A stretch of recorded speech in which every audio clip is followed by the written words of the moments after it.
Assalamualaikum warahmatullahi wabarakatuh. Perkenalkan, saya Yoga Satria Perkasa dari Universitas Islam Indonesia dengan NIM 1852187, Prodi Teknik Kimia. Akan menjelaskan proses pembuatan asetaldehid dari etanol. Saya akan menjelaskan dari rangkaian peralatan dan diagram flow proses.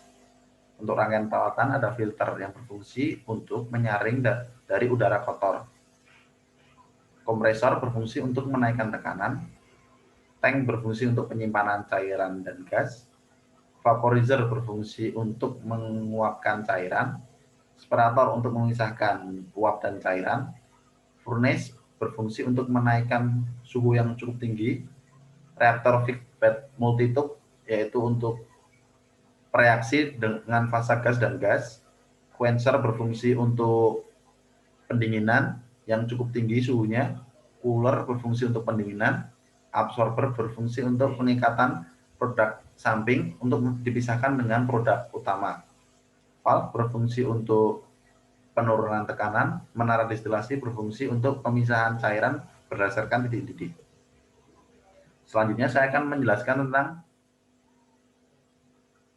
flow diagram proses pembuatan asetaldehid dari etanol. Bahan bakunya yaitu etanol dan udara. Bahan bakunya etanol dan udara. Etanol cair dengan suhu 30 derajat Celcius dan tekanan 1 atm akan dinaikkan tekanannya menggunakan kompresor. Jadi tekanannya adalah 2,2 atm dan suhu 30 derajat Celcius. Setelah itu dimasukkan ke dalam vaporizer untuk diuapkan. Namun dari vaporizer ini tidak 100% menjadi uap. Jadi terdapat uap dan cairan sehingga memerlukan separator untuk pemisahan uap dan cairan. Di mana cairan ini tadi di-recycle kembali ke vaporizer dan uapnya tadi bisa digunakan untuk proses selanjutnya ke dalam furnace. Namun sebelumnya ada udara, kita harus membutuhkan O2 dari udara. Maka udara difilter sehingga mendapatkan udara bersih. Karena filter ini berfungsi untuk menyaring kotoran atau debu dari udara-udara luar tadi. Lalu dinaikkan tekanannya menjadi 2,1 menggunakan kompresor. Setelah itu dimasukkan ke dalam furnace. Di dalam furnace ini dilakukan pembakaran menggunakan bahan bakar dan dibantu udara. Di dalam furnace ini terdapat fase gas dari bahan bakar dan udara, sehingga harus dikeluarkan menggunakan ceropong agar tidak mencemari lingkungan. Setelah itu didapatkan suhu dari udara yang cukup tinggi dan suhu dari etanol yang cukup tinggi, dimasukkan ke dalam reaktor dengan dilengkapi katalis. Kenapa kita menggunakan feedback multitube? Karena umpan yang kita gunakan fasenya gas dan gas. Dan di dalam reaktor ini diberikan pendingin. Setelah itu dihasilkan O2, N2, CO2, CH3CHO, C2H5OH, H2O, CH3COOH dengan suhu 540 derajat Celcius dan tekanan 2 atm. Sesuai dengan yang diinginkan. Setelah itu, karena suhunya cukup tinggi, hasil ini tadi dimasukkan ke quencher, di mana cara kerja quencher ini gas yang dimasukkan disemprot dengan C2H5OH.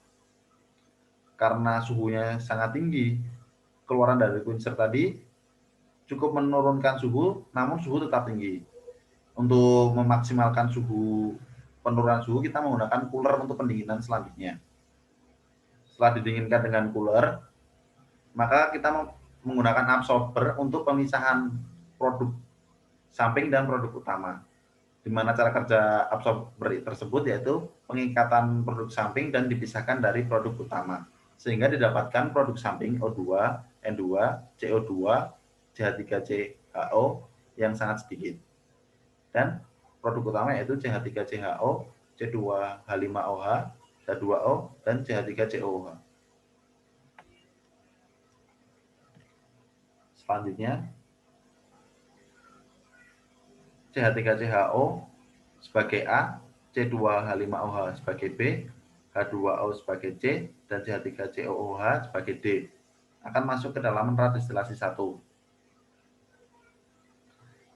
Di dalam menara distilasi 1 terdapat produk atas yaitu A dan B yang sangat sedikit, lalu diproses ke dalam kondensor, di mana kondensor ini berfungsi untuk menurunkan suhu, lalu disimpan di akumulator dan dipompa menuju mineral destilasi 1 dan sebagian lagi sebagai hasil yaitu CH3CHO atau asetaldehid. Lalu di produk bawah ada B, C, dan D. Dan A yang sangat sedikit di reboiler, di mana gasnya tadi dikembalikan lagi ke menara destilasi 1 dan yang fase ke cair sebagai umpan di menara destilasi 2, di mana fase cair itu ditaruh valve agar menurunkan tekanan. Di menara destilasi 2 didapatkan hasil B dan A yang sangat sedikit, C yang sangat sedikit.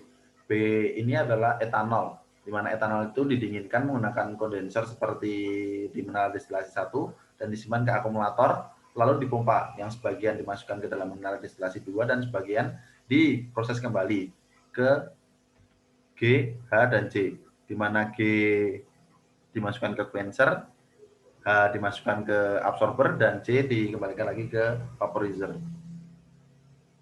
Setelah itu didapatkan juga hasil bawah, yaitu C dan D, dan B yang sangat sedikit. Lalu dimasukkan lagi ke reboiler, seperti dari menara destilasi pertama, yang fase gas dikembalikan ke menara destilasi 2, yang fase cair dipompakan lagi sebagai umpan ke dalam menara destilasi 3. Di menara destilasi 3, ini didapatkan produk atas yaitu C dan B yang sangat sedikit, D yang sangat sedikit. Lalu C ini dimasukkan ke dalam kondensor untuk didinginkan suhunya, lalu disimpan di akumulator, dan sebagian dipompakan ke menara destilasi 3 dan sebagian sebagai produk samping yaitu H2O. Lalu diolah ke pengolahan limbah. Setelah itu didapatkan bagian bawah yaitu D dan C yang sangat sedikit. Setelah itu di reboiler yang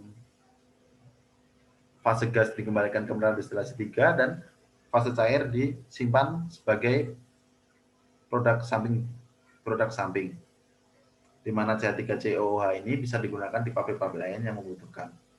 Sekian presentasi dari saya, kurang lebihnya mohon maaf. Wassalamualaikum warahmatullahi wabarakatuh.